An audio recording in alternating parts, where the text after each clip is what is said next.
अन्याय महंगाई बढ़ा के हो रहा है, अन्याय बेरोजगारी बढ़ा करके हो रहा है। आज जो नोएडा में आज देखने को मिला है जहां तमाम गाड़ियां जला दी गई और पुलिस को भी भागना पड़ गया वहां से। सुनने में आ रहा है कि पुलिस की गाड़ी भी पलटा दी गई। बड़े पैमाने पे मजदूर अपनी मांग पहले से करते रहे हैं। पूरी जिम्मेदारी प्रशासन की है, सरकार की है। और सरकार की इसमें कमी ये है कि जब मजदूर अपनी मांग को लेकर के आए तो सरकार ने सुनवाई क्यों नहीं की।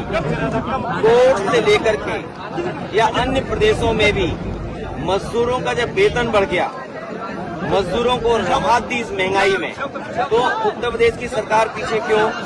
सरकार ने बातचीत का रास्ता क्यों नहीं निकाला? एक तरफ तो सरकार निवेश की बात कर रही है, वहीं मजदूरों के साथ अन्याय कर रही है। और निवेश अगर आएगा और मजदूर नहीं होंगे तो कारखाने कैसे चलेंगे? ये पूरी जिम्मेदारी सरकार की है। सरकार किसी की बात सुनना नहीं चाहती।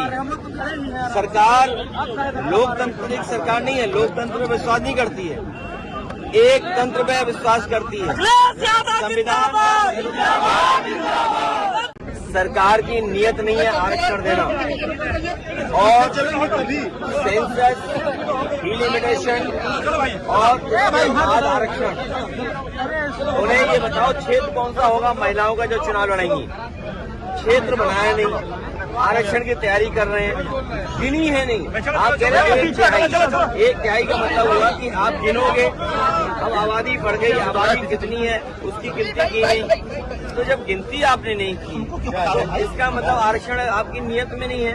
और जो व्यवस्था दूसरे तरह की है, जो आरक्षण आप दे सकते हो, उस व्यवस्था को लागू नहीं करना चाहते हैं। ये भारतीय जनता पार्टी के लोग जानबूझ करके तमाम मुद्दों से ध्यान हटाने के लिए जल्दीबाजी में महिला आरक्षण की बात कर रहे हैं।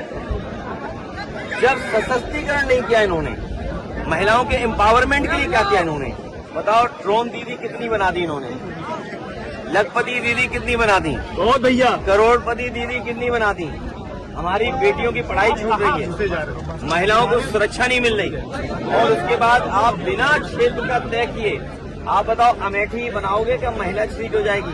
पुलिस तक इनकी सरकार नहीं आएगी क्योंकि अपराध इतना था कि लोग डरे हुए हैं। देखो, मैं आपसे कई बार कह चुका हूँ, आप बात नहीं समझ रहे। मैं आपको समझाना चाहता हूँ, अभी 2026 है, फिर 27 होगा।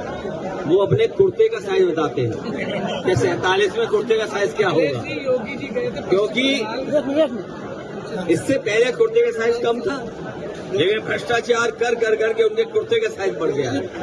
इसीलिए वो कह रहे हैं 47, अपने कुर्ते का साइज बता रहे हैं 47।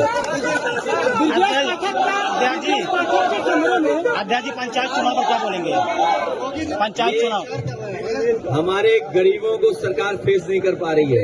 योगी जी बंगाल में प्रचार कर रहे हैं, प्रधानमंत्री जी कह रहे हैं, प्रशासन कहते हैं पश्चिम बंगाल में गुंडा बताएंगे प्रचार करने, क्या जवाब देंगे भाई? हमारे मुख्यमंत्री जी जो हैं वो बहुत ही घबराए हुए हैं, क्योंकि अभी मैं एक डिप्टी सीएम साहब का इंटरव्यू देख रहा था। मुख्यमंत्री जी की तस्वीर पहले हटा दी। सोचो, डिप्टी सीएम ने सीएम की तस्वीर हटा दी और सीएम डिप्टी सीएम को नहीं हटा सकते। ये जो डिप्टी सीएम दीदी दीदी दीदी दीदी कह रहे थे, आप बताओ, दीदी हो गई वो। तो अच्छी बात है दीदी कहा, लेकिन वो तस्वीर कहाँ है मुख्यमंत्री की?